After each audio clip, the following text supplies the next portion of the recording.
ఈ లోక సువార్త 9వ అధ్యాయము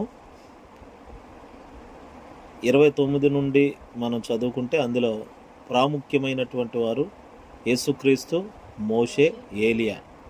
వాళ్ళు ఎక్కడున్నారు అంటే ప్రార్థనా కొండ మీద. కొండ ఎక్కారు. కొండ మీద ప్రార్థన చేస్తున్నాడు యేసుప్రభు.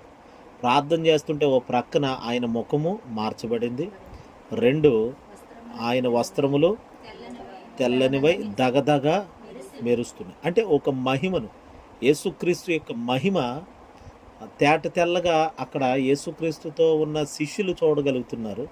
ఆ తర్వాత ఆయన అలా మహిమ పొందుతూ ఉండగా ప్రార్థనలోనే జరుగుతుంది ఇదంతా. శిష్యులు నిద్రమత్తుగా ఉన్నారు, కానీ నిద్రమత్తులో నుండి మేలుకోగానే ఆయన మహిమను వాళ్ళు చూస్తూ ఉన్నారు. ఆ తర్వాత ఆయనతో పాటు ఒక 2 మనుషులు అక్కడ ఉండి ఆయనతో మాట్లాడటానికి వచ్చారంట. ఆ వచ్చిన వాళ్ళు మోషే, ఏలియా. చూడండి, ఇప్పుడు నిద్రమత్తులో నుండి మేల్కొన్న తర్వాత ఆయన మహిమను గుర్తుపడుతున్నారు వాళ్ళు. అక్కడ మాట చదవండి, 32వ వచనం. వారు 32 పేతురును అతనితో కూడా ఉన్నవారును. అంటే ఇప్పుడు నిద్రమత్తుకి ప్రబలమైన కారకులైన వ్యక్తి ఎవరంటే పేతురే. యోహాను, యాకోబు కూడా ఉన్నారు.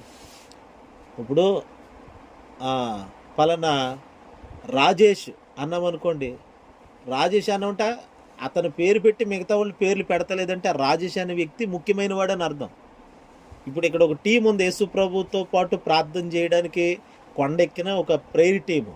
కానీ ఆ ప్రేయర్ టీంలో ముగ్గురు వ్యక్తులు ప్రధానమైన వ్యక్తి ఎవరు? పేతురు. అందుకే పేతురు అని పేరు మెన్షన్ చేసి పేతురుతో, అక్కడ చూడండి, పేతురును అతనితో కూడా ఉన్నవారును నిద్రమత్తుగా ఉన్నారు. ఇప్పుడు నిద్రమత్తుగా ఉండిరి వారు మేలుకొనినప్పుడు ఆయన మహిమను, ఆయనతో కూడా నిలిచి ఉన్న 2 పురుషులను కూడా ఆ మహిమ, అంటే మహిమను చూస్తున్నారు. ఇప్పుడు ఎక్కడి నుండి? నిద్రమత్తులో నుండి మేల్కొన్నప్పుడు. అంటే నిద్రమత్తుగా ఉన్నప్పుడు మహిమ అనేది చూడలేరు, తెలుసుకోలేరు, పొందుకోలేరు. ఈరోజు మనం దేవుని సన్నిధిలో ఉన్న మనం నేర్చుకోవాల్సిన పాఠం ఏమిటంటే ఎల్లప్పుడూ మెలకువగా ఉందుముగాక. మెలకువను గురించి ప్రభు చెప్పాలనుకుంటున్నాడు మనకి. మెలకువ అనేది చాలా ప్రాముఖ్యమైనది. ఆత్మీయ జీవితంలో చురుకుతనం అంటారు దాన్ని. నిద్రపోతున్నా కానీ ఆత్మ దేవునితో ముచ్చటించేటట్లుగా, ప్రార్థనలో ఉండేటట్లుగా, ప్రార్థనలో కొనసాగే విధంగానే చాలాసార్లు నిద్రలో అలవాట్లు పడుతూ ఉంటారు. అంటే వాళ్ళు ఇంకా పూర్తిగా పడుకోలేదు, ఏదో ఆ ఉదయం జరిగిన సంఘటనలు గుర్తొస్తున్నాయి, అవి కలవాట్లు పలుకుతున్నారు. నిజంగా నిద్ర పడితే మనం ఎంత లేపినా లేవరు చూడండి, అది నిద్ర, నిజమైన నిద్ర అంటే. కానీ కొంతమంది ఇలా టచ్ అయితే చాలు, లేకపోతే ఒక చిన్న శబ్దం అయితే చాలు లేచి కూర్చుంటారు. అంటే వాళ్ళకి ఇంకా నిద్ర పోలేదు వాళ్ళ ఆత్మలో. ఇప్పుడు ఇక్కడ చూడండి, పేతురు అతనితో కూడా ఉన్నవారు నిద్రమత్తుగా ఉండిరి. ఈ నిద్రమత్తుగా ఉన్నవారు మేల్కొన్నారు, మెలకువ వచ్చింది. హల్లెలూయా. దేవుడు కొన్నిసార్లు మనకి మెలకువని ఇస్తాడు. మనం తెల్లవారుజామున 3 గంటలు లేవాలనుకుంటాం, అలారం పెట్టుకుంటాం. అలాగ ఒక 20 రోజులు పైబడి మనం ప్రాక్టీస్ చేస్తే 21వ రోజు తర్వాత నుండి అలారం కొట్టకపోయినా లెగిసిపోతాం మనం. ప్రతిదానికి 21 రోజు అంట, కొంతమంది పెద్దలు చెప్తే విన్నాను. ఏదైనా మనం పూర్తిగా మన జీవితానికి అలవాటు చేసుకోవాలంటే 21 రోజు. ఇప్పుడు మనం కూడా 21 రోజు ఉపవాస ప్రార్థనలు చేస్తున్నాం. ఇది 5వ రోజు దేవుని మహాకృపను బట్టి. హల్లెలూయా. దేవునికే స్తుతి ఘనం మహిమలు కలుగును గాక. అయితే 21 రోజు తర్వాత ఇంకా మనం అంటే ఏదో పైనుండి ఆకాశం నుండి ఏదైనా ఊడిపడుతుందా మనకంటే కాదు. ఈ 21 రోజు ఎందుకంటే ఈ సంవత్సరం అంతా ఆయనతో నడుచుకోవడానికి, ప్రభువులో నమ్మకంగా నిలవటానికి, ఇంకా ఎక్కువగా ప్రార్థనలో ఎదగటానికి ఈ 21 రోజు పునాది వంటిది ఇది. హల్లెలూయా. 21 రోజు భక్తి అంటే మనకి అలాంటి ఏమీ లేవు. 21 రోజు అని, 7 రోజులని ఇలాంటి సంఖ్యలు ఏమీ లేవు. కానీ బైబిల్లో దానియేలు 21 రోజు ప్రార్థన కలిగిన వాడిగా ఉండటం బైబిల్లో ఉన్న ఆ క్రమాన్ని తీసుకొని మనం అనుసరిస్తున్నాం. హల్లెలూయా. వాక్యాన్ని నెరవేర్చడం, ఆత్మీయంగా నెరవేర్చాలి. అక్షరార్థంగా ఉన్న వాక్యాన్ని కూడా మనం తీసుకొని సేవించడం. దేవునికి మహిమ కలుగును గాక. అయితే చూడండి, ఇక్కడ నిద్రమత్తుగా ఉంటే మహిమ కనబడదు. ఇప్పుడు యేసు ఎవరు? వారితో ఉన్న యేసు ఎవరు?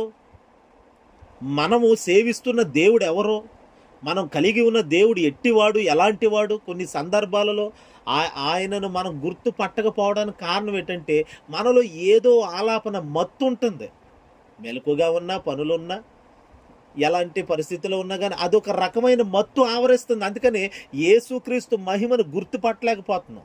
ఆయన ఎంత సర్వశక్తి కలిగిన వాడో, ఆయన సామర్థ్యం ఏమిటో. ఓ రోజు దేవుడే అబ్రహాముతో, శారమ్మతో ప్రభు చెప్తున్నాడు. అబ్రహాముతో చెప్తున్నాడు బయట, శారమ్మ గదిలో ఉండి వింటుంది. నేను మీదటికి వచ్చే ఏడాదికి నీ భార్య నీకు కుమారుని కంటుంది అని అంటే, ఈ లోపలున్న భార్య ఏమంటుంది అంటే, శారా ఏమనుకుంటుంది? మనసులో నవ్వుకో, ఏంటి ఇంత వృద్ధాప్యలో నా యజమానుడు వృద్ధుడు, నేను వయసు ఉడిగిన దానిని, నాకు పిల్లలు కలుగునా? అసలు ఏంటో దేవుడు అలా చెప్తున్నాడు అంటే, దేవుని సామర్థ్యతను తక్కువ అంచనా వేయటం, ఆయన మహిమను గుర్తుపట్టకపోవటమే. ఆయన మహిమను ఆయన చెప్పినవాడు సామాన్యమైన వాడు కాదు. మాట ఇచ్చినవాడు నమ్మదగినవాడు, వాగ్దానం చేసినవాడు నమ్మదగినవాడు అన్న కాస్త ఆ వివేచన కోల్పోయి దేవుణ్ణి చులకనగా మాట్లాడి మనసులో అలా తలుస్తుంటే, వెంటనే ప్రభు అబ్రాహాముతోనే చెప్తున్నాడు, నీ భార్య నవ్వనేలా? నీ భార్య శారమ్మ ఎందుకు నవ్వుతుంది అని అంటే, ఆమె వెంటనే వచ్చి, అయ్యా నేను నవ్వలేదండి. అక్కడేదో చిన్నపిల్లలు చేస్తారు చూడండి, చేష్టలు చేస్తారు. అరే నువ్వు ఇలా చేసావు కదా, నేను చేయలేదని అప్పటికప్పుడు అబద్ధం ఆడేస్తావు. అలాగా శారమ్మ నేను నవ్వలేదండి అంటుంది. లేదు, నువ్వు నవ్వితివి. ఆయనేమో నవ్వేమంటాడు, ఈమెమో నవ్వలేదంట. చూడండి, దేవాది దేవుడు ఒక మట్టి మనిషితో ఎంత చక్కగా మాట్లాడుతున్నాడో చూడండి. కోపడతలేదు, నువ్వు నవ్వావు, సర్లే నువ్వు నవ్వలేదు అంటున్నావు కదా, ఆ నవ్వే నీకు వస్తా చూసుకో అన్నాడు. అంతే. అంటే ఇస్సాకు అంటే దాని అర్థం నవ్వు. ఆ నవ్వే నీ నోటు పెడుతున్నానని చెప్పి ఇస్సాకుని ఇచ్చాడు. యెహోవాకు అసాధ్యమైనది ఏదైనా ఉంటుందా అసలు? అంటే ఆయన మహిమను నువ్వు గుర్తుపడితే, ఆయన మహిమ ఏమిటో నువ్వు తెలుసుకో అంటే అదొక మత్తు. అవిశ్వాసం అనేది ఒక మత్తు, నిర్లక్ష్యం అనేది ఒక మత్తు. ఇలాగ కొన్ని విధములైన మత్తులు పరిశుద్ధ గ్రంథంలో చూస్తాం. హల్లెలూయా. తిండిబోతుతనం అనేది ఒక మత్తు. విపరీతమైన తిండి తింటారు, అదొక మత్తు మనిషికి. అబద్ధాలు అదొక మత్తు. లంచము మనుషులకి మత్తు. ఇలా రకరకాల మత్తు. అంటే నిద్రపోయేటప్పుడు వచ్చే మత్తు అనే కాదండి, ఈ మత్తులో ఉన్నవాడు దేవుని మహిమను గుర్తుపట్టలేడు. చూడండి, సంసోన్ ఉన్నాడు బైబిల్లో. సంసోన్కి దెలీలా అనే ఒక స్త్రీ మత్తు పట్టేసింది, వ్యభిచారం. ఆ మత్తు పట్టేయడం వలన దేవుని మహిమను గుర్తుపట్టలేకపోతున్నాడు. దేవుని బలము, అతనిలో ఉన్న బలము దేవుని మహిమ అని గుర్తుపట్టలేకపోతున్నాడు. తన కోసం యుద్ధం చేసుకుంటున్నాడు. తన మీదకి ఎవరన్నా వస్తే వాళ్ళు కొడుతున్నాడు. అసలు నువ్వు ఎవరి కొరకు పనిచేయాలి సంసోను? ఎవరు యుద్ధాలు చేయాలి? నీవు ఎవరు పక్షంగా ఉండాలి సంసోను అని అంటే, దేవుని పక్షంగా మాట్లాడాలి, దేవుని కోసం మాట్లాడాలి, దేవుని పని చేయటానికి దేవుడిని ఎన్నుకున్నాడు. కానీ నువ్వు ఇప్పుడు నీ కోసం పని చేసుకుంటున్నావు. నువ్వు దేవుని బిడ్డలారా, మనము మన కోసమే బ్రతికితే అది కూడా ఒక మత్తు. మనము జీవించువారమైతిమా ఇక మీదట మన కోసము కాదు. చదవండి మాట, కొరింథీ పత్రికలో, 2వ కొరింథీ పత్రికలో 5వ అధ్యాయంలో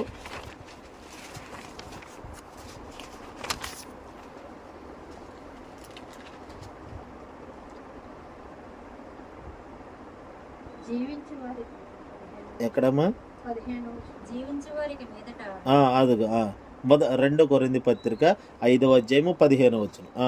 జీవించు వారికి మీదట ఆ, తన కొరకు కాక ఆ, తమ నిమిత్తము మృతి పొంది తిరిగి లేచిన వారి కొరకే జీవించుటకు ఆ. ఆయన అందరి కొరకు మృతి పొందిన నీవు నిశ్చయం నిశ్చయించుకొనొచ్చు. అంటే జీవించే వాళ్ళు ఇక మీదట తమ కోసమే కాదు, బ్రతికే వాళ్ళు తమ కోసం కాదు బ్రతకటం. మరి ఎవరి కొరకు? క్రీస్తునందు మన కొరకు ఎవరైతే చనిపోయి తిరిగి లేచారు. ఎవరు చనిపోయారు మన కోసం? యేసుక్రీస్తు. చనిపోయిన ఆయన ఏమయ్యాడు? తిరిగి లేచాడు, పునరుద్ధానుడు. ఇప్పుడు ఆయన కోసం మనం జీవించాలంట. హల్లెలూయా. సంసోను, నీవు నీ కోసం పనిచేయటం కాదు, నీవు నీ కోసం బ్రతకడం కాదు. నా భార్య, నా భర్త, నా పిల్లలు, నా తల్లి, నా తండ్రి, నా అన్న, నా తమ్ముడు, ఇంకా వీళ్ళ కోసం కాదు జీవించడం. నువ్వు జీవిస్తే నీ కోసం ప్రాణం పెట్టి తిరిగి లేచాడు చూడు, ఆయన కోసం జీవించాలి. ఎందుకంటే ఈ జీవితం ఆయనే మనకి ఇచ్చాడు కాబట్టి. హల్లెలూయా. హల్లెలూయా.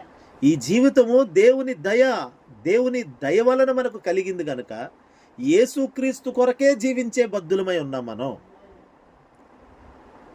మన కొరకు మనం జీవించే జీవితం అది ఒక మత్తు, లోకపు మత్తు. తన శరీర సుఖం చూసుకుంటున్నాడు సంసోను, తన శరీర క్షేమం కొరకు చూసుకుంటున్నాడు, తన శరీరం కోరినట్లుగా ప్రవర్తిస్తున్నాడు, తన శరీరం ఆశించినట్లుగా, తన కళ్ళు ఆశించినట్లుగా ప్రవర్తిస్తున్నాడు, తన ఆలోచన ఎలా వెళుతుందో అలా వెళ్ళిపోతున్నాడు. నీ ఆలోచన పక్కన పెట్టి దేవుని ఆలోచన ఏమిటో విన్నావా సంసోను? నీ కనుచూపులు ప్రక్కన పెట్టి దేవుని కను దృష్టిలో ఒకసారి దేవుని కనులతో చూడగలుగుతున్నావా లోకాన్ని? ఎంతసేపు నీ శరీరంలో ఉన్న అవయవాలతోనే నీకు అనుకూలంగానే నువ్వు బ్రతుకుతున్నావు, కానీ నువ్వు దేవునికి ఈ అవయవాలు బలిపీఠం మీద పెట్టి ఈ కళ్ళు నాయి కాదు నీ కళ్ళు, ఇప్పుడు నీ కళ్ళు అయితే ఎలా చూస్తాయి ప్రభా, నీ చేతులు అయితే ఎలా చేస్తాయి ప్రభా, ఈ మనసు ఈ హృదయం నీదైతే అవి అయితే ఎలా పనిచేస్తాయి అని అలా ఉద్దేశించి అలా ఆలోచించి పని చేస్తే మంచిది. కానీ ఇది నా చేతులు, నా శరీరం, నా ఇష్టం. ఓ ధనవంతుడు బైబిల్లో ఉన్నాడు, అతను నా ప్రాణమా తినుము తాగుము సుఖించుము, నీ ఇష్టం, నీ జీవితకాలం అంతటికి సంబంధించిందంతా సమకూర్చి పొట్లలో పోయించాను, నువ్వు తిను, శుభ్రంగా తిను, సుఖించు, అరక్కపోతే అడ్డం పడి దొర్లు అన్నట్టు. ఇట్లాగ జీవితం అంతా తన కొరకే. అందుకే దేవుడు తన వాక్యంలో రాయించాడు, జీవించువారు ఇక మీదట తమ కొరకే కాక తమ కోసం కాదు. మరి ఎందుకు జీవించాలి? చాలామంది ఎందుకంటే ఇంక ఈ బ్రతుకు చచ్చిపోతే మంచిది, అయిపోయింది ఇంక జీవితం, అప్పులు అయిపోయినాయి, లేకపోతే ఇంకా అది అయిపోయినాయి ఇది అయిపోయినాయి, ఇంకా అనవసరం, చచ్చిపోతే మంచిది, ఈ నిందలు పడలేకపోతున్నాయి, ఈ బాధలు పడలేకపోతున్నాం అని తొందరపాటు నిర్ణయాలు తీసుకుంటారు. పోలే, నీ జీవితం నీకు అక్కర్లేదా? అయితే ఆ జీవితం కాస్త ఆయనకి ఇచ్చేయి. ఆత్మహత్య చేసుకోవాలనుకునే వారికి నేను చెప్పే మాట ఏంటంటే, నీ జీవితాన్ని ఇంక చాలించాలనుకుంటున్నావు, నీ జీవితాన్ని ముగించాలనుకుంటున్నావు, అయితే వద్దు అనుకున్న జీవితం ఏదో నువ్వు దాన్ని ఏం చేయక్కర్లేదు, కానీ ఆ జీవితం కాస్త ఆయనకి ఇచ్చే, ఆయన ఉన్నతంగా మార్చేస్తాడు, ఆయన గొప్పవాడుగా మారుస్తాడు. పతనావస్థలోకి వెళ్ళిపోయి సంసోను ఇక అయిపోయింది నా జీవితం అనుకున్నాడు, కానీ చివరిలో మాత్రం తన జీవితాన్ని మళ్ళీ దేవుని చేతిలో పెట్టాడు. హల్లెలూయా చెప్పండి. మళ్ళీ తన జీవితాన్ని దేవుని చేతిలో పెట్టి, ప్రభువా ఒక్కసారి నన్ను జ్ఞాపకం చేసుకోవా, ఈ ఒక్కసారి నన్ను జ్ఞాపకం చేసుకోవా, ఇదిగో నా జీవితం ఇలా అతలాకుతలం చేసుకున్నాను, నా జీవితం నా ఇష్టం అన్నట్లు ప్రవర్తించాను, ఇప్పుడు సర్వం కోల్పోయిన వ్యక్తిగా ఉన్నాను, ఒకసారి నన్ను జ్ఞాపకం చేసుకోవా అని తన జీవితాన్ని మళ్ళీ దేవుని వైపు తిప్పుకొని దేవునికి అప్పగించుకున్నాడు. అప్పుడు గనుక చూడండి, అతడు బ్రతికున్నప్పుడు శత్రువులను చంపిన దానికంటే, తన మీదకు వచ్చిన శత్రువులు చంపిన దానికంటే దేవునికి ప్రార్థన చేసి దేవునికి తన జీవితాన్ని అప్పగించుకున్న తర్వాత అతడు చంపిన శత్రువుల సంఖ్య ఎక్కువ అంట. హల్లెలూయా. దేవుని కొరకు వినండి, దేవుని కొరకు మనం నిలబడితే ఎక్కువ పని చేయగలుగుతాం. మన కొరకైతే తక్కువే సమకూర్చుకుంటాం, మన కొరకైతే కానీ దేవుని కొరకు మనం నిలవబడితే అంత ఎక్కువగానే ఉంటుంది, అది ఏదైనా కానివ్వండి. దేవుని కొరకు నిలవబడిన వాడు ఎక్కువ స్థానంలో నిలబడతాడు, ఎక్కువ ఆధిక్యతలోకి వెళ్తాడు, హెచ్చైన అనుభవాల్లోకి వెళ్తాడు. అందుకని మనం దేవుని కొరకు మాత్రము ఆలోచన చెయ్యాలి. హల్లెలూయా. ఎవడను తమ కొరకే బ్రతికేవారిగా కాదు, ఇతరుల కొరకు కూడా బ్రతకవలసిన అవసరత ఉన్నది మనం. హల్లెలూయా. ఒకటి, దేవుని కొరకు బ్రతకాలి. రెండు, ఇతరుల కొరకు. ఎందుకు ఇతరుల కొరకు? వారికి యేసుక్రీస్తుని గూర్చి ప్రకటించడం కొరకు బ్రతకాలి మనం. హల్లెలూయా. అపోస్తుడైన పౌలు, ఇదిగో జీవించుచున్నది ఇక మీదట నేను కాదు, క్రీస్తే నా యందు జీవించుచున్నాడు. ఇప్పుడు జీవించుచున్న జీవితము నాది కాదు, ఆయనది జీవితం అంటాడు. తను కూడా తన జీవితం ద్వారా ఇష్టం వచ్చినట్లుగా ఇష్టానుసారంగా జీవించేశాడు. కానీ ఒకరోజు ప్రభు దర్శించాడు, పట్టుకున్నాడు. అప్పటి నుండి ఈ జీవితం ఇంక నాది కాదు అనేసాడు. మరి ఎవరిది జీవితం? ఈ శరీరంలో ఉన్నావు కదా, నువ్వు కదా పౌలు అంటే, పేరుకైతే నేనే గాని, హల్లెలూయా చెప్పండి, పేరుకైతే నేనే గాని వాస్తవానికి నాలో జీవించేదంతా యేసుక్రీస్తు. ఈ జీవితం, ఈ శరీరం, ఈ సమయం, ఈ బలము, ఈ ధనము అన్ని ప్రభుకి ఇచ్చాను. ఆయన ఎలా నడిపిస్తే అలా నడుస్తున్నాను ఇక మీదట నేను. అంటే జీవితం, మన బ్రతుకు, మన జీవితం ఒక విలువగా మారాలంటే ప్రభుకి అంకితం చేసుకుంటే, ప్రభుకి అర్పించుకుంటే ఆయన ఉన్నతంగా, విప్లవాత్మకంగా చరిత్రలో నిలిచేటట్లుగా మారుస్తాడు ఆయన. ఈరోజు పౌలును గూర్చి, ఎప్పుడో చనిపోయిన పౌలును గూర్చి మాట్లాడుతున్నాం, భక్తులను గూర్చి మాట్లాడుతున్నాం. ఎందుకు, ఎలా అంటే వాళ్ళు తమ జీవితాన్ని ప్రభుకి సమర్పించుకున్నారు. హల్లెలూయా. అందుకనే దేవుని బిడ్డలారా, మన కొరకు మనం జీవించే జీవితం అది ఒక మత్తు. సంసోను ఆ మత్తు చేత చిత్తుగా మారిపోయాడు, చిత్తైపోయాడు, వేస్ట్ ఫెలో అన్నట్లుగా అయిపోయాడు. కానీ ఆ వేస్ట్ని కాస్త మళ్ళీ దేవుని చేతిలో పెడితే ఆయన ఏం చేశాడు? ఎక్కువగా మార్చాడు. అందుకనే నీతిమంతుల జాబితాలో, విశ్వాసుల జాబితాలో సంసోను పేరు కూడా వ్రాయబడింది మళ్ళీ. హల్లెలూయా. ఇంకా వేస్ట్ ఫెలో దేవుడు కనుక చింపేసి చెత్తబొట్లో పడేస్తే ఇంకేం ఉండకపోను. కానీ దేవుడు అలా చెత్తబొట్లో, మనమైతే ఏమండి ఒక గాజు గ్లాసు కింద పడిపోతే దాన్ని తుడిచేసి చెత్తబొట్లు వేస్తాం. కానీ దేవుడు అలాగే చెత్తబొట్లు వేయడు, మళ్ళీ దాన్ని నూతన పరుస్తాడు. ఎవడైనా క్రీస్తునందున్న ఎడలవాడు. 5:17 చూడండి, 2 కొరింథీ పత్రిక 5:17. క్రీస్తునందున్న ఎడల వాడు నూతన సృష్టి, పాతవి గతించును, ఇదిగో క్రొత్తవాయెను. ఎవడైనను క్రీస్తునందున్న ఎడల వాడు నూతన సృష్టి. మళ్ళీ ఇప్పుడు సర్వీస్ సెంటర్ ఉంటుందండి, వాటర్ సర్వీసింగ్ సెంటర్. లోకం అంతా తిరిగి మట్టి అంటించుకుంటే ఆ బండిని తీసుకెళ్లి సర్వీసింగ్ సెంటర్లో పెడితే ఒక 100 రూపాయలు ఇస్తే మళ్ళీ క్లీన్ చేస్తాడు. మళ్ళీ తిరిగి కొద్ది రోజులు పోయి మళ్ళీ మట్టి అంటించుకున్నది మళ్ళీ క్లీన్ చేస్తాడు.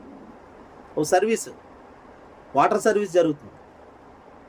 మెకానిక్ షెడ్కి వెళ్తే ఏ రిపేర్ వచ్చినా ఆ షెడ్కి వెళ్తే మళ్ళీ బాగు అయిపోతుంది. కొన్నిసార్లు అలా బాగు చేయడం కుదరదు, కొన్నిసార్లు ఇంకా కొత్త పడతాయి, కొన్నిసార్లు దొరక్కపోవచ్చు. నేను అంటున్నాను, లోకంలో మనల్ని నూతన పరిచేది ఏదీ లేదు, యేసుక్రీస్తు తప్ప. నూతన పరిచేవాడు ఆయన ఒక్కడే. ఇప్పుడు అన్నిటినీ నూతన పరిచేయవచ్చు, అన్నిటినీ కడిగేయవచ్చు, అన్నిటినీ శుద్ధి చేసేయవచ్చు, పాతది పోతే కొత్తది వేసేయవచ్చు. కానీ మనిషి జీవితంలో ఏదైనా పోతే ఏమండి మళ్ళీ కొత్తగా చేయాలంటే ఎవరు చేస్తారు చెప్పండి? ఒక కాలు యాక్సిడెంట్లో కాలు ఎరగొట్టుకొని హాస్పిటల్కి వెళ్తే ఏంటి 1 కోటి రూపాయలు ఇస్తానండి, సేమ్ ఒరిజినల్ కాలు ఎట్టనంటే పెడతాడా? అసలు అవుతుందండి? అసలు ఇంక లేదు, ఇంకంతే.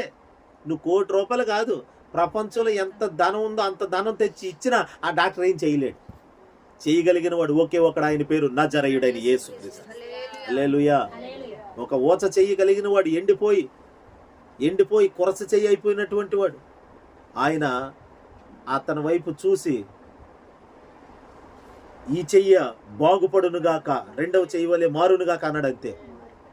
అది కొరస చెయ్యిగా ఉన్న చెయ్యి అలాగ చాపబడి యథావిధిగా రెండవ చెయ్యి ఎలాగుందో ఆ మొదటి చెయ్యి కూడా అలా మారిపోయింది. ఆయన నోటి మాటలో అంత జీవం ఉన్నది. అంటే అంత మహిమ. అదే మహిమ అంటే ఆయన మహిమతో కనబడుతున్నాడు. ఆయన మహిమను గుర్తుపట్టలేకపోతున్నారు. 5 రొట్టెలు 2 చేపలు 2 మార్లు అలాగా దాదాపు 20,000 మంది పైనున్న ప్రజలు తినగా తృప్తి పొందగా ఇంకా ఆ 7 గంపలు ఒకసారి 12 గంపలు ఒకసారి మిగిలిపోయినాయి అంట, ఎత్తారంట, మిగిలిపోయినాయి. అదే ఆయన మహిమ. హల్లెలూయా. ఎక్కడి నుండి వచ్చిందయ్యా నీకు ఈ మహిమ అంటే ఆయన ప్రార్థన చేసి మహిమను పొందుకున్నాడు. ఈ మహిమ కార్యాలన్నీ ఎక్కడి, ఈ మహిమ కృపలన్నీ ఎక్కడి నీకు, ఈ మహిమలు ఎక్కడి నీకు అని అంటే ప్రార్థనలో నుండి వచ్చిన ఈ మహిమలన్నీ కూడా. యేసుక్రీస్తు మహిమలు చేస్తున్నాడు. ఎలా చేస్తున్నాడు? కేవలము తండ్రితో మాట్లాడుకొనుట ద్వారా మాత్రమే. అదే ప్రార్థన చేయుట ద్వారా మాత్రమే. హల్లెలూయా. ప్రార్థన అంటే ప్రార్థనలో 3 సరుకులు చెప్తున్నాను నేను ఈ 5 రోజులకి. ఏంటవి? స్తుతి ఉండాలి. ప్రార్థన అనేది నేరుగా నాకు అది ఎత్తవా ఇవ్వ అన్నం కంటే కూడా, ప్రభా నువ్వు గొప్ప దేవుడు అయ్యా, మహిమగల దేవుడు అయ్యా, రాజు అయ్యా, రాజులకు రాజు అయ్యా అని పొగిడి స్తుతించడం. ఆ తర్వాత అప్పుడు ప్రార్థనలోకి వెళ్ళాలి. అయితే ఆ ప్రార్థన ఎలా ఉండాలి? వాక్యముతో ఉండాలి. హల్లెలూయా. మన ప్రార్థనలో స్తుతి ఉండాలి, మన ప్రార్థనలో వాక్యాన్ని చొప్పించాలి. ఆ తర్వాత మన ప్రార్థనలో అది పరిశుద్ధాత్మ నడిపింపు ఉండాలి. హల్లెలూయా.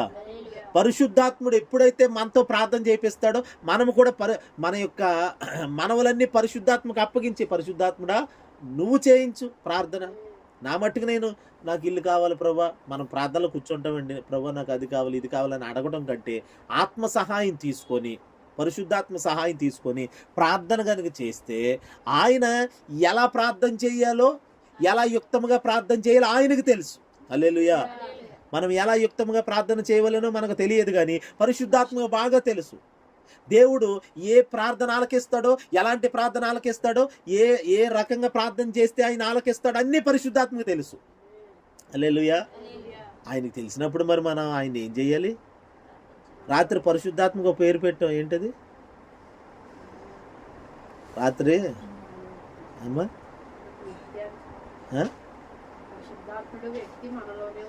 అది చెప్పాను. ఆయనకు ఒక పేరు పెట్టాం కదా రాత్రి, కొత్త పేరు శాంతకుమారి. ప్రెజర్, ఆవిరి వంటి వాడు ఆయన. హల్లెలూయా. ఆవిరి ఏం చేస్తుంది? లోపల ఉన్న కుక్కర్లో ఉన్న అన్నాన్ని, కూరని ఉడికిస్తుంది. కింద మంట కొంత మట్టికే, కానీ ఆవిరి ఏం చేస్తుంది? లోపల ఆహారాన్ని తయారయ్యేలా చేస్తుంది. పరిశుద్ధాత్ముడు మనకు ఒక ఆవిరి వంటివాడు, ఊపిరి వంటివాడు. హల్లెలూయా. ఊపిరి ఉంటే మనం బతుకున్నట్టే, ఆవిరి ఉంటే అది ఉడికినట్టే. కాబట్టి పరిశుద్ధాత్ముని సహాయంతోనే ప్రార్థన చేయాలి. యోధా పత్రిక 1:13 వచనంలో అనుకుంటా, ఉదయం కూడా చదివాం. చూడండి అన్నమాట, మళ్ళీ ఒకసారి చదువుదాం. యోధా పత్రిక 1:21 ఒకే అధ్యాయం ఉంటుంది. మీరు విశ్వసించు అతి పరిశుద్ధమైన దాని మీద మిమ్మును మీరు కట్టుకొనుచు పరిశుద్ధాత్మలో ప్రార్థన చేయొచ్చు, నిత్య జీవార్థమైన. ఎందులో ప్రార్థన చేయొచ్చమ్మా?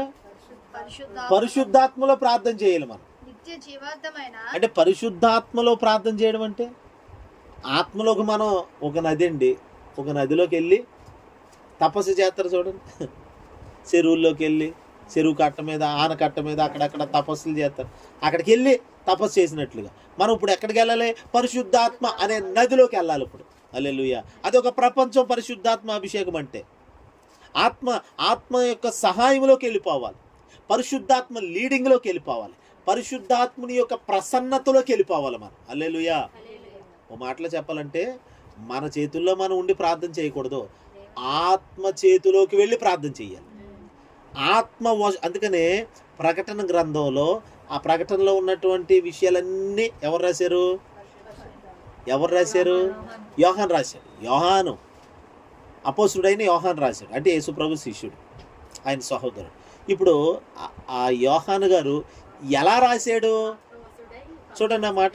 ఆత్మ ప్రకటన గ్రంథం పక్క అధ్యాయం చూడండి,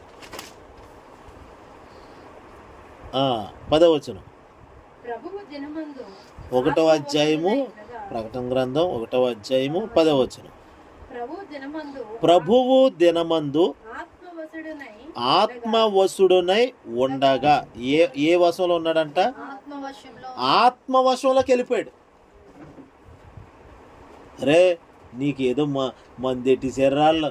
అందుకనే నువ్వు అలా మాట్లాడుతున్నారా నువ్వు, వాళ్ళని వెనక వేసుకొచ్చేస్తున్నారు అలాగే అంటే ఆ మందు పవర్ ఏంటి, వాళ్ళలాగా మార్చేయడమే ఆ మందు పవర్. ఇప్పుడు ఇక్కడ ఏంటి, ఈ పరిశుద్ధాత్మని యొక్క వశంలోకి వెళ్ళిపోవడం అంటే ఇక దేవుని సంగతులు వింటున్నాడు, చూస్తున్నాడు, అవన్నీ రాయటానికి అర్హత, యోగ్యత అన్నీ కలిగేసినాయి అతనికి. మట్టి మానవుష్యుడే, కానీ ఇలాంటి వాడు ఆత్మ వశంలోకి వెళ్ళిపోయాడు, అంటే వేరే ట్రాన్స్లోకి వెళ్ళిపోయాడు అన్నట్లుగా. హల్లెలూయా. భూమి మీదే ఉన్నాడు కానీ ఆత్మ వశంలో బతుకుతున్నాడు. ఇప్పుడు మనము కూడా ఆత్మ వశులుగానే భూమి మీద బ్రతకాలి. మనం ఆత్మ సంబంధులుగా ఉండాలి. మనం ఆత్మ చేత శరీర క్రియలను చంపిన ఎడల మీరు జీవించెదరు. ఆత్మ వలన, ఆత్మ పరిశుద్ధాత్ముడు మనలో ఉన్నప్పుడు, మనము ఆయనలో ఉన్నప్పుడు, ఇద్దరం ఆయన నేను ఏకమైతే భూలోకం తలక్రిందులు చేయొచ్చు. అందుకనే అపోస్తుల కార్యాల్లో భూలోకమును తలక్రిందులు చేయవారు ఎక్కడికి కూడా వచ్చి ఉన్నారు అని అన్నారు. వాళ్ళెవరు? అపోస్తుల కోసం భూలోకమును తలకిందులు చేయవారు. ఎక్కడుందన్నమాట అపోస్తుల కార్యాలు?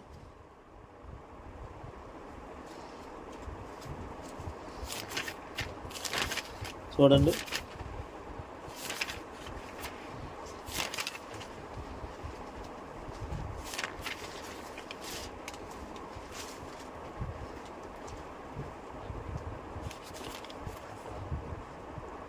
ఇక్కడికి కూడా వచ్చి ఉన్నారని.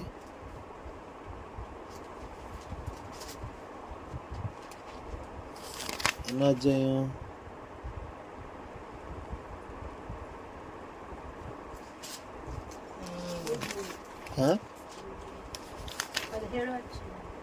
17వ అధ్యాయం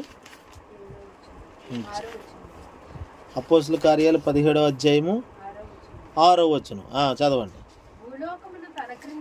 అయితే 6వ వచనం పూర్తిగా చదవండి. యాసోనును కొందరు సహోదరులను ఈడ్చుకొని పోయి తలక్రిందులు చేసే వీరు ఇక్కడికి కూడా వచ్చి ఉన్నారు. యాసోను వీరిని చేర్చుకొని ఉన్నారు. అంటే సేవకులు యాసోను అనే వ్యక్తి ఇంటికి వెళ్ళాడు. ఇప్పుడు అభిషేక మానాలను ఎలాగైతే చేర్చుకున్నాడో అలా యాసోను విశ్వాసి, అతని ఇంటికి సేవకులు వెళ్ళారు. సేవకులు వెళ్తే ఈ లోపల పట్టుకోవడానికి, సేవకులు పట్టుకొని బంధించి చెరసాల్లో వేయటానికి వచ్చారు. వాళ్ళు వచ్చి పట్టుకెళ్ళే లోపల సేవకులు ఆ ఇంటి నుండి వెళ్ళిపోయారు. యాసోన్ అనే అతను బెయిల్ ఇచ్చి పంపించేశాడు. కానీ ఆ అధికారుల ముందుకి మళ్ళీ వీళ్ళని తీసుకెళ్ళి అక్కడ తగు పెట్టాలని చేస్తుంటే ఆ వచ్చిన వాళ్ళు చూసారేరి, నీ ఇంట్లో నువ్వు చేర్చుకున్నావు కదా సేవకులేరి అని అడిగితే లేరండి, బెయిల్ ఇచ్చి పంపించి వెళ్ళిపోయారంటే అప్పుడు యాసోను అనే వ్యక్తిని ఈడ్చుకుంటూ అధికారుల దగ్గర తీసుకెళ్ళిపోయి వాళ్ళు చెప్తున్నారు సాక్షి, ఇదిగో భూలోకమును తలక్రిందులు చేయవారు ఈ ఊరు కూడా వచ్చారు, ఇతని ఇంట్లోకి వచ్చారు. ఎవరంటే వాళ్ళు భూలోకాన్ని తలకిందులు చేసేవారు, కిందది పైకి పైది కిందకి మార్చేస్తారంటే ఎవరాళ్ళు? ఆత్మాభిషేకం కలిగిన వారు వాళ్ళు. పరిశుద్ధాత్ముడు మనం ఏం చేయలేమండి, మన వల్ల ఏం కాదు, కానీ పరిశుద్ధాత్ముడు మనలో ఉంటే అన్ని సాధ్యమే. యేసునామములో. ఇప్పుడు మాట చెప్పనా, ఈ ఇల్లు మీరు కట్టాలనుకుంటే కట్టగలరమ్మా? ఇప్పుడు ఎండాకాలం ఇప్పుడు వస్తుంది, వర్షాకాలం మళ్ళీ ఒక 4 నెలల తర్వాత, అంతేనా, ఒక 4-5 నెలల తర్వాత వర్షాకాలం వచ్చేస్తుంది. కానీ ఈ 4-5 నెలల్లో ఈ ఇల్లు ఇప్పి దీన్ని ఒక స్లాబ్ వేసి కట్టగలమా? మన చేతిలో అయితే లేదు. కానీ పరిశుద్ధాత్మని సహాయం కనుక మనకుంటే, ఆయన సహాయం పొందితే ఖచ్చితంగా జరిగేది ఏంటో తెలుసా? తక్షణమే ఇంటి రూపం మార్చేస్తాడు ఆయన. హల్లెలూయా. ఆయన చేయగలడు, ఆయన చేయించగలడు అలాగా. అందుకనే పరిశుద్ధాత్మ సహాయం మనకి ఎప్పుడు అవసరమే. ఆయన మనకు సహాయకుడిగా ఉన్నాడని రోమపత్రిక 8వ అధ్యాయం 26వ వచనం, అటువలన ఆయన మన బలహీనతను చూచియు ఆయన, చదవండి అన్నమాట 8:26, రోమపత్రిక 8:26. 8:26. ఆత్మయు మన బలహీనతను చూచి ఆ, సహాయం చేయుచున్నాడు. ఆ, ఏలి అనగా మనము యుక్తముగా ఎలాగో ప్రార్థన చేయవలనో మనకు మనకు తెలియదు తెలియదు కానీ ఉచ్చరింప సత్యము కాని మూడుగులతో ఆ, ఆ ఆత్మ తానే మన పక్షముగా విజ్ఞాపన చేయుచున్నాడు. పరిశుద్ధాత్ముడు మన కోసం విజ్ఞాపన చేస్తాడండి. విజ్ఞాపన అనేది చాలా బలమైనది, మనిషిలో బలమైనది. మనిషి ఇలా నిలబడడానికి బలమైనది ఏంటి? మనుషుడు నిలబడడానికి, అన్ని పనులు చేసుకోవడానికి ఆరోగ్యమే కాదండి, వెన్నెముక బలంగా ఉండాలి. ఎంత ఆరోగ్యం ఉంటే సుఖమే ఉంది? వెన్నెముక స్టాండర్డ్గా నిలువుగా లేకపోతే, వంగిపోతే మనుషుడు ఎందుకని పనిచేస్తాడు? ఇంక అంతే అయిపోయింది, ఇంక జీవితం లేదు. వెన్నెముక మనకి ఎంత ప్రాముఖ్యమో అలాగే విజ్ఞాపన అనేది మనకు అంత ప్రాముఖ్యం. ఆ విజ్ఞాపన ఎవరు చేపిస్తారంట? పరిశుద్ధాత్ముడు చేపిస్తాడు, నేర్పిస్తాడు. ఇప్పుడు దాకా మనం కొన్ని ప్రార్థనలు చేసాం, ఇంకా విజ్ఞాపనలోకి వెళ్ళాలి. ఇంకా ఏదో కొద్దిసేపు అలా విజ్ఞాపన చేస్తున్నాం, ఇంకా ఇంకా ప్రార్థనలో ఆ ప్రార్థన కాస్త విజ్ఞాపనగా మారిపోతే అది బలంగా ఉంటుందంట. అందుకని అలాంటి విజ్ఞాపనే ఏలియా చేశాడు. ఏలియా విజ్ఞాపన 3.5 సంవత్సరాలు వర్షం రాకుండా ఆపింది. తనకి ఏలియా కూడా ఆ కొండ మీద, యేసుప్రభు ప్రార్థన చేయడానికి వెళ్ళిన కొండ మీద యేసుప్రభుతో ఎవరున్నారన్న? మోషే ఉన్నాడు, ఏలియా ఉన్నాడు. వారు కూడా మహిమతో కనబడే నిందా చదివాం. అంటే వారికి ఎక్కడదా మహిమ? విజ్ఞాపన. ప్రార్థన పరులే ఆయనతో నిలబడగలుగుతారు. అటు మోషే ప్రార్థన పరుడు, అటు ఏలియా గొప్ప ప్రార్థన పరుడు. ప్రార్థన పరులే యేసుతో ఉంటారు, ప్రార్థన పరులే యేసు లాంటి మహిమను కలిగి ఉంటారు. వ్యత్యాసం ఉండదు. ఆయన ఏమి హెచ్చు తగ్గులు కాదు. నా యందు విశ్వాసం ఉంచినవాడు నాకంటే గొప్ప కార్యాలు చేస్తాడని చెప్పాడు ఆయన. బాబు, నేను దేవుని కాబట్టి నా మహిమ అధికంగా ఉండాలి, మీకు కొంచెం తక్కువ ఇవ్వాలి, అదేం కాదు. నా మహిమలోనే మీరు ఉండాలి. హల్లెలూయా. నా మహిమనే మీరు ధరించుకొని ఉండాలి. హల్లెలూయా. మహిమ కలిగిన వారిగా మీరు మార్చబడాలి. ఎలా మహిమ కలిగిన వారిగా మార్చబడతాం అంటే, ఇదిగోండి, ఒకటి ప్రార్థన, 2 విజ్ఞాపన. ప్రార్థన అంటే మనవలన్నీ చెప్పుకుంటూ వెళ్ళిపోవడం. విజ్ఞాపన అంటే పట్టుకొని గోజాడుతూ దాన్ని ఇంకా లోతుగా తీసుకెళ్ళటమే విజ్ఞాపన. ఒక అంశాన్ని పట్టుకున్నామంటే దాని గురించి ఇంకా ఇంకా ఇంకా దాని లోతుపాతులు ఇంకా చేస్తాం. చూడండి, ఒక అంశమే ఇంకా తెవలదాం. 10 అంశాలు 1 నిమిషంలో చేసేస్తారు. అది ప్రార్థన. అయితే విజ్ఞాపన ఏంటంటే, ఏమంటే ఒకే అంశం పట్టుకొని గంట చేస్తాం విజ్ఞాపన. హల్లెలూయా. కన్నీరు కారుస్తాం, మళ్ళీ అందులోనే స్తుతిస్తాం. అదే విజ్ఞాపన. అలాంటి విజ్ఞాపన ఏలియా చేశాడు. అందుకని మనం కూడా అలాంటి, ఏలియా కూడా మన వంటి స్వభావం గలవాడే. ఎందుకని? మనలాంటి వాడే. ఏలియా పైనుండే ఊడి రాలేదు, మనలాంటి వాడే. కానీ విజ్ఞాపనకర్తగా ఉన్నాడు. యెహోవా విజ్ఞాపన కర్తలుగా మనం ఉండాలని దేవుని వాక్యం సెలవిస్తుంది. ఆయనను విశ్రమింపకూడదు అని ఉందండి బైబిల్లో. అంటే వినండి, విజ్ఞాపనకర్తలు దేవుణ్ణి విశ్రమించకుండా చేస్తారంట. అంటే దేవుడు పని మీద పని, దేవునికి పని అప్పచెప్పేవారే విజ్ఞాపనకర్తలు. యేసునామమున శబలకరదునమ. విజ్ఞాపనకర్త అంటే ప్రార్థన పరుడుగా కాదండి, ఒక ప్రార్థన పరుడు విజ్ఞాపనకర్తగా మార్చబడాలి. ఇప్పుడు పరిశుద్ధాత్ముడు మన చేత ఏం చేపిస్తాడు? విజ్ఞాపన చేపిస్తాడు. అంత మాత్రమేనంటే లేదు. ఇదిగో యేసుక్రీస్తు కూడా మన కొరకు ఆయన విజ్ఞాపన చేస్తున్నాడు. ఎక్కడుంది అది? తండ్రి కుడి పార్శ్వమున ఆయన ఉండి, చూడండి,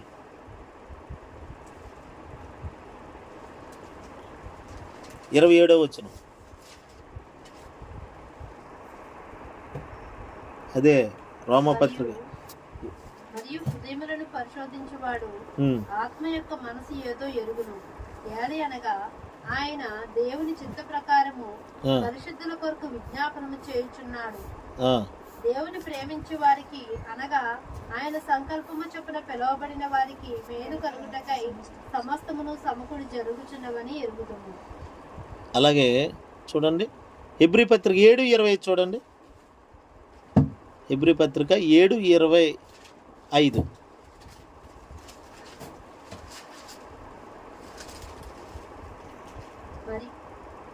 ఈయన 7:25 అమ్మా. ఈయన ఆ, తన ద్వారా దేవుని వద్దకు వచ్చి వారికి ఆ. పక్షమున విజ్ఞాపమును ఈయన అంటే ఈయనంటే ఎవరు? యేసుక్రీస్తు. ఈయన తన ద్వారా దేవుని యొద్దకు వచ్చి వారి పక్షమునని చదవాలి. మీరు విడమర్చి చదివితే ఆ వాక్యానికి అర్థం ఉండదు.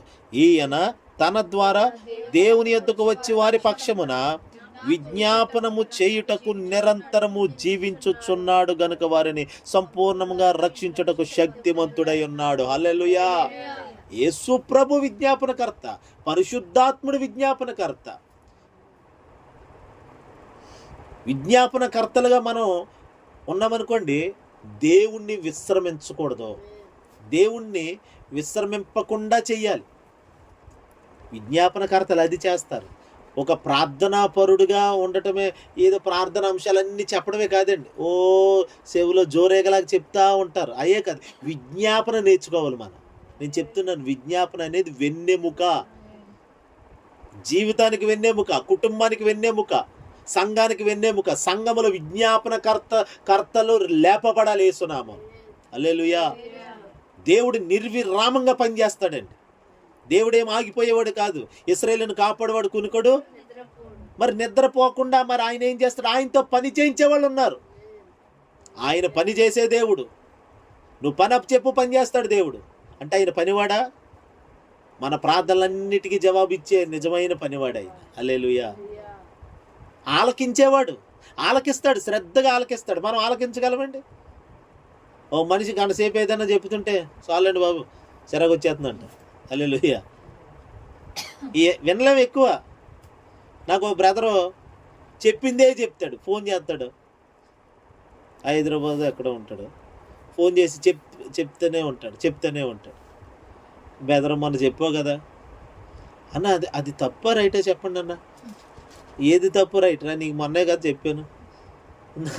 నాకు ఇంకే పని లేవు. మనకైతే మనిషి సమస్యలు ఏదో 1-2 సార్లు వింటాం, ఆ తర్వాత నుండి చెప్పినే చెప్తుంటే ఇంక వినలేము. ఇంకేదైనా కొత్తది ఉంటే చెప్తూ వింటాం అంతే. చెప్పిందే చెప్తుంటే వినలేం, మనకు అంత సోర్స్ ఉండదు మనకు. కానీ దేవుడు విసుగక నిత్యము ప్రార్థన చెయ్యాలి. ఆ ప్రార్థన కాస్త విజ్ఞాపనలోకి వెళ్ళిపోవాలి. హల్లెలూయా. అలా విజ్ఞాపన అంటే యేసు ప్రభు విజ్ఞాపనకర్తగా ఉన్నాడండి. పరిశుద్ధాత్ముడు విజ్ఞాపనకర్తగా ఉన్నాడు. ఒక అంశాన్ని పట్టుకున్నామంటే వెళ్ళిపోవాలంతే ప్రార్థనలో. 5 నిమిషాలు 2 నిమిషాలు ప్రార్థన కాదండి, ఒక గంట పైన దాటేళ్ళు ప్రార్థన చేస్తున్నాము. ఒక గంట సేపు అలా ప్రార్థనలో అలా ఉండిపోవాలి. దాన్నే విజ్ఞాపన అంటారు. ఆ విజ్ఞాపన చాలా బలమైనది. అలాంటి విజ్ఞాపన కలిగిన వారే ఆనాడు మోషే కానీ ఏలియా కానీ. అందుకనే యేసుతో కూడా వారు కూడా మహిమలోనే మహిమతో కనబడుతున్నారు. ఈరోజు మహిమ ఎలాగొస్తుందంటే ప్రార్థన దాటి విజ్ఞాపన అనుభవంలోకి వచ్చినప్పుడు. శబలకరదుడన మోషే ప్రార్థనాపరుడే, కానీ 40 రాత్రింబగళ్ళు దేవునితో కూర్చొని విజ్ఞాపనలో నలిగాడు. అలా 2 సార్లు మనకు తెలిసి. కానీ మరుగై ఉన్న ప్రార్థన జీవితం ఇంకెంత ఉందో మోషే దగ్గర. అదే అతని మహిమ. ఏలియా కొండ మీదకి వెళ్ళిపోయి ఈ తల తీసుకొచ్చి మోకాళ్ళ మధ్య పెట్టుకునేవాడంట. మనకు అవుతుందా? ట్రై చేద్దామండి. ఇలా కూర్చొని మోకాళ్ళ మధ్య తల పెట్టగల, నేనైతే పెట్టలేను. ఈ గ్యాస్ పట్టేసి పొట్ట వచ్చాడు. మరి దేవుని దగ్గర ఒప్పుకున్నాను, నా పొట్ట కరిగిపోను కాక. హల్లెలూయా. నా ఆశ ఏంటంటే అలాగా ప్రార్థన చేయాలని. ఉపవాసాలు ఉంటే గ్యాస్ పట్టేసి ఏదో జరిగి ఫ్యాట్ పెరగటం వల్ల ఈ తల మోకాళ్ళ మధ్యకి వచ్చేది. నిజంగా దేవుని కృప ఏంటంటే అభిషేకం పొట్ట ఉండదు వేసిన. హల్లెలూయా. అలా ప్రార్థన చేయొచ్చు. అంటే అంత భారంతో ప్రసవించే స్త్రీని తల మోకాళ్ళ మధ్యకే కదండి ఉంచుతారు. ప్రసవించే స్త్రీని, గర్భిణీ స్త్రీని ఎందుకు అంతలా ఉంచుతారు? ఇంజక్షన్ ఏమిటి? అలాంటప్పుడే డెలివరీ కూడా అలాగే చేసేవారంట. 2 కాళ్ళు ముఖం పడుకోబెట్టి 2 కాళ్ళు పైకెత్తి డెలివరీ చేసేవారని పెద్దలు చెప్పారు. అంటే ప్రసవ వేదన. ఒక బిడ్డకి జన్మనివ్వాలంటే ప్రసవ వేదన అవసరం. అలాగే ఏలియా కొండ మీదకి వెళ్ళిపోయి తల మోకాళ్ళ మధ్య పెట్టుకునేవాడంట. కారణం ఏంటంటే ఒక ప్రసవ వేదన, దాన్నే విజ్ఞాపన ప్రార్థన. హల్లెలూయా. పౌలు అంటాడు కదా, మీ కొరకు నాకు ప్రసవ వేదన కలుగుచున్నది. సంగమా మీ కొరకు మరలా నాకు ప్రసవ వేదన కలుగుచున్నది. గలతీ సంఘం కొరకు రాస్తాడన్నమాట. అంటే దైవజనుడు, దేవుని పిల్లలు ఒక మహిమను చూడాలంటే, మహిమను పొందాలంటే, మహిమ ఊరకనే రాదు కదండి. గర్భంలో ఉన్న బిడ్డ ఊరకనే బుడింగిని పుట్టితే అట్లా, దాని కొరకు ఒక ప్రయాసం ఉంటుంది, దాని కొరకు ఒక మెడిసిన్, దాని కొరకు ఖర్చు, దాని కొరకు యాతన, వేదన, ఎన్నో ఎన్నో ఎన్నో. ఆ తర్వాత ఆ బిడ్డ పుట్టినప్పుడు ఆ తల్లి 9 నెలలు పడిన ప్రయాసం అంతా మర్చిపోతుంది. అంటే మహిమను చూసినట్లుగా. హల్లెలూయా. మహిమ మన జీవితాల్ని సంతోషపెడుతుంది, పొందిన శ్రమ అంతా మర్చిపోయేలాగా చేస్తుంది. అందుకే దైవజనుడు పాటలో రాశాడు, యేసయ్య నీ కృప తలంచగానే నా శ్రమలు శ్రమలుగా అనిపించలేదే. యేసయ్య నీ కృప తలంచగానే నా శ్రమలు శ్రమలుగా అనిపించలేదే. నీవు నాకిచ్చే మహిమ ఎదుట ఇవి ఎన్న తగినవి కావే. నీవు నాకిచ్చే మహిమ ఎదుట ఇవి ఎన్న తగినవి కావే. సుగుణాల సంపన్నుడా, స్తుతిగానాల వారసుడా, జీవేంతును నిత్యము నీ నీడలో ఆశాదేంతును నీ మాటల మకరందము. జీవేంతును నిత్యము నీ నీడలో ఆశాదేంతును నీ మాటల మకరందము. సుగుణాల సంపన్నుడా. దేవుని బిడ్డలారా, దేవుని కొరకు మనం ఎంత శ్రమ పొందుతామో, ఎంత ప్రసవేదన పొందుతామో అందులో నుండే మహిమ దాగి ఉంటుంది. ఎంత ప్రార్థనలో ఎంత విజ్ఞాపన చేస్తామో అందులో మహిమ దాగి ఉన్నది. ఇలా ఈరోజు యేసుక్రీస్తుతో పాటు నిలబడి ఒక మహిమను, ఒక ఉన్నత అభిషేక ఉన్నత మహిమను కలిగిన వారిగా వాళ్ళు కనబడుతున్నారంటే, ఒకప్పుడు ఆయనతో పాటు ఉండి అన్నపానాలు మానుకొని, నిద్రాహారాలు మానుకొని దేవునితో కూర్చున్నారు, వాళ్ళు దేవునితో నడిచారు. అందుకే మహిమను చూస్తున్నారు. ఈరోజు చూడటం కాదు, వారే మహిమగా ఉన్నారు. యేసునామం వారే మహిమను కనపరుస్తున్నారు. మహిమలు చేసేవారుగా మారిపోయారు. ఏలియా మహిమలు చేశాడు, మోషే మహిమలు చేశాడు, యేసుక్రీస్తు మహిమ కార్యాలు చేస్తున్నాడు. ఆయనే మహిమ కార్యాలు చేసేవారికి ఆయనే ఒక మహిమను ఇచ్చేవాడుగా ఉన్నాడు. కారణం ఏంటి? విజ్ఞాపనలు, ప్రార్థనలు, యాచనలు ఆయన తండ్రికి సమర్పించి లోబడి ఉన్నాడు తన జీవితాన్ని. హల్లెలూయా. అందుకనే తన ద్వారా దేవుని దగ్గరకు వచ్చి వారందరిని సంపూర్ణంగా రక్షించుటకు ఆయన నిరంతరము యాజకుడుగా ఉన్నాడు ఆయన. హల్లెలూయా. దేవుని బిడ్డలారా, యేసుక్రీస్తు వలె మనం కూడా ప్రకాశించే వారిగా, మహిమను కలిగిన వారుగా ఉండాలంటే అలా ఉండాలని ప్రభు కోరుకుంటున్నాడు. ఆయన వలె మనం కూడా విజ్ఞాపనకర్తలుగా మార్చబడాలి. మన జీవితం అంతా ఒక విజ్ఞాపన ధ్వనిగా వినబడాలి. హల్లెలూయా. యెహోవా నా విజ్ఞాపనల ధ్వని ఆలకించి ఉన్నాడని కీర్తనకారుడు అంటాడు. హల్లెలూయా. ఎలా అంటే దావీదు విజ్ఞాపన చేసేవాడు అంట. విజ్ఞాపన చేసేవాడు కాబట్టే పరుపు కొట్టుకుపోతుంది అన్నాడు. ప్రార్థనలో పరుపు నా కన్నీటి చేత నా పరుపు తేలిపోతుంది, కొట్టుకుపోతుంది. అంటే విజ్ఞాపనకర్త ఏం చేస్తాడు అంటే నిద్రనే కొట్టుకుపోయేలే చేస్తాడు. నిద్రమత్తు ఉండదు విజ్ఞాపనకర్తకి, నిద్రమత్తు ఉండదు. మరి శిష్యులు వాళ్ళు నిద్రమత్తు కలిగి ఉన్నారు కాబట్టి అంతవరకు ఉన్న మహిమను చూడలేకపోయారు. ఎప్పుడైతే నిద్రమత్తు వీడిపోయిందో మహిమ చూస్తున్నారు.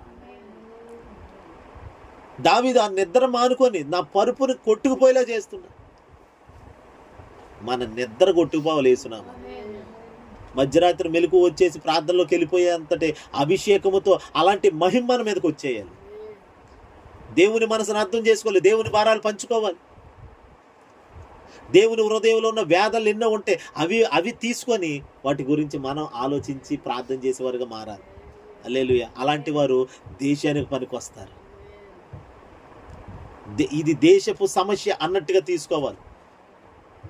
నా ఒక్కడి సమస్యను తీసుకెళ్లి దేవునితో చెప్పుకోవడం కంటే దేవుని దగ్గర ఒక సమస్యను తీసుకుంటే అది దేశానికి ప్రయోజనకరంగా దేవుడు మారుస్తాడు.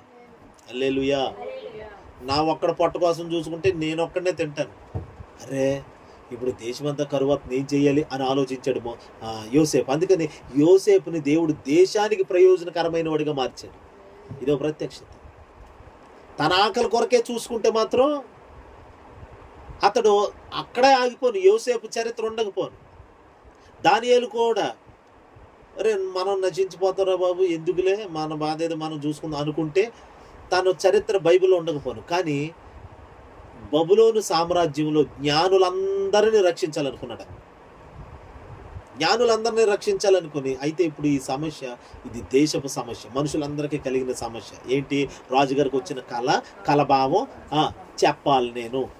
ఇది అందరికి సంబంధించిన సమస్య. అందులో నేను తల దూరుస్తాను, ఇప్పుడు నిలబడతాను. ఎందుకులే ఆల్దా మనకెందుకులే, ఏదో మనదేదో కాదు. అన్నిట్లో తలదొరచకూడదు, మనకెందుకులే కాదు. కొన్ని దేశానికి సంబంధించిన సమస్యలు ఉంటాయి. వాటిని గూర్చి మనం ఆలోచించి విజ్ఞాపన చెయ్యాలి.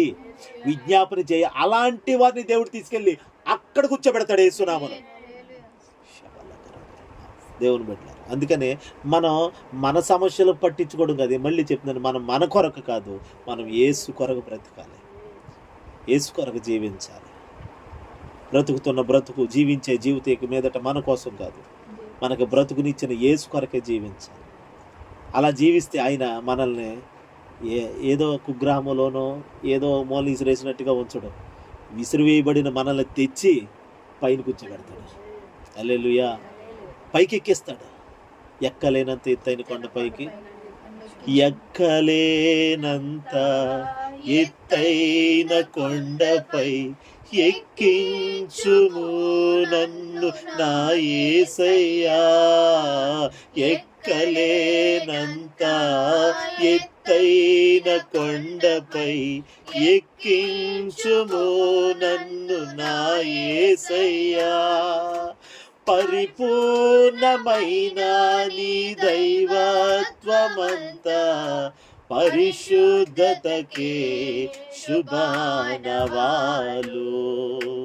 పరిపూర్ణమైన నీ దైవత్వమంతా పరిశుద్ధతకే శుభ ఆనవాలు. నా ప్రార్థనలన్నీ ఆలకించినావు, నా స్తుతి హోమములన్నీ నీకే అర్పింతును. నీ సిలువ త్యాగమే నన్ను బంధించెను, నీ బానిసనయ్యుందును బ్రతుకు దినములన్నీయు. నీ సిలువ త్యాగమే నన్ను బంధించెను, నీ బానిసనయ్యుందును బ్రతుకు దినములన్నీయు. నా ప్రార్థనలన్నీ ఆలకించినావు, నా స్తుతి హోమములన్నీ నీకే అర్పింతును. దేవుని బిడ్డలారా, దేవుని మనసులో ఉన్నవి ఆ అంశాలను తీసుకొని మనం ప్రార్థన చేయడమే విజ్ఞాపన కర్తకున్న ఆనవాయితీ అలవాటు. ఏదో ప్రార్థన అనేది మన వరకే సాగుతుంది, విజ్ఞాపన అనేది దేవుని దగ్గర ఉన్న మనవులు, దేవుని దగ్గర ఉన్న చిట్టీలు తీసుకొని మనం ప్రార్థన చేయటం. మనం ఆ రీతిగా ఎదగాలి. ఎంతసేపు మన ఇంట్లో సమస్యలు తీసుకుపోయి ప్రభా ఇదిగో అది ఇది అని చెప్పుకోవడం కంటే కూడా, ప్రభా నీ దగ్గర ప్రార్థన అంశాలు ఉన్నాయా, నాకు ఇవి నేను చేస్తాను. అబ్బా ఇది కదండి కుమారుడు చేసే పని. నానా నేను కొంచెం ఎదిగొచ్చాను కదా, నువ్వు అలా కూర్చో, నీ భారం ఏంటో నాతో చెప్పు, నేను చేస్తాను. ఇకాడికి కొడుకు పెద్దోడైనా కానీ ఇంకా నాన్న దగ్గర వచ్చిందంతా తీసుకుంటుంటే ఏ తండ్రికి బాధ ఉండదండి? అరే నువ్వు ఇంత పెద్దోడు అయ్యేవరా, పెద్దోడు అయినా కానీ కనీసం నా బాధ ఎప్పుడని అడిగేవా, నన్నేం తింటావని అడిగేవా, కానీ ఎప్పటికీ నాకేం పెడుతున్నానా, నాకేం ఇస్తున్నానా అని ఇంత వయసు వచ్చిన ఎలాగ అడుగుతున్నావేంటారు, ఇంకెప్పుడు ఎదుగుతారా అని తండ్రికి ఎంత బాధ ఉంటుంది చెప్పండి. తండ్రి హృదయాన్ని అర్థం చేసుకునేవాడే విజ్ఞాపనకర్త. అందుకని మనం ప్రార్థన పరులుగా కాదు, ఇక మీదట విజ్ఞాపన కర్తలుగా ఎదగాల మనం. అలా ఏలియా కానీ మోషే కానీ, అందుకని ఆయనతో పాటు సమానంగా కొండ మీద మహిమతో తేజరిల్లుతున్నారు. రేపన్నాడు దేవునితో యుగయుగాలు మహిమలో మనం కూడా ఉండాలంటే ఆయన వలె మనం కూడా అనేకుల కొరకు విజ్ఞాపన చేసేవారిగా మారాలి, అనేకుల కొరకు కన్నీరు కాచేవారిగా, నశించిపోతున్న ఆత్మల కొరకు. మనం ఊరకనే కాదండి, దేశం కొరకు ప్రార్థన ఏదో చెయ్యాలని ఆనవాయితీతో చేస్తా లేదు, లేకపోతే ఈ పాలకొల్లు పట్టణం కొరకు చెయ్యాలని ఆనవాయితీ కాదు. అది భారముగా తీసుకోవాలి. నా ప్రజలు కావాలి, నా యవనస్తులు కావాలి, నా బిడ్డలు రక్షణ పొందాలి. నా బిడ్డలంటే మన కడుపును పుట్టినోళ్లే కాదు, ఈ పట్టణ ప్రజలందరూ మన పిల్లలే, మన వాళ్ళే. అలాంటి ఒక భారం తీసుకొని ప్రభువా ఇది ఈ ప్రాంతాన్ని రక్షించిన ఆయన, యవన బిడ్డలు రక్షించిన ఆయన, నశించిపోకుండా కాపాడు ఆయన, మా దేశాన్ని కాపాడు, మా అధికారులు కాపాడు. ఇది ఒక భారముగా ఉండాలి. ఆ తర్వాత దేవుడు నిజంగా ఇలా ప్రార్థన చేసేవాళ్ళని దేశం యొక్క ఉన్నత స్థలముల మీదకి నేను నిన్ను ఎక్కించేది. ఎవరిని ఎక్కిస్తాడు ఆయన? దేశము కొరకు ఆలోచించేవాడు, ప్రజల కొరకు ఆలోచించేవాడు, ప్రజల కొరకు పాటుపడేవాడు, ప్రజల కొరకు యోగక్షేమాలు పట్టించుకోవాలనుకునేవాడిని దేవుడు దేశం పైకి ఎక్కిస్తాడు దేవుడు. శబలకరదుడని. కాబట్టి మనం మన కొరకే కాదు, మనము దేవుని కొరకు జీవించేవారుగా మార్చబడదుము గాక. దేవుడి మాటలు మన వినికిల్లో దీవించును గాక. ప్రార్థన చేసుకుందాం.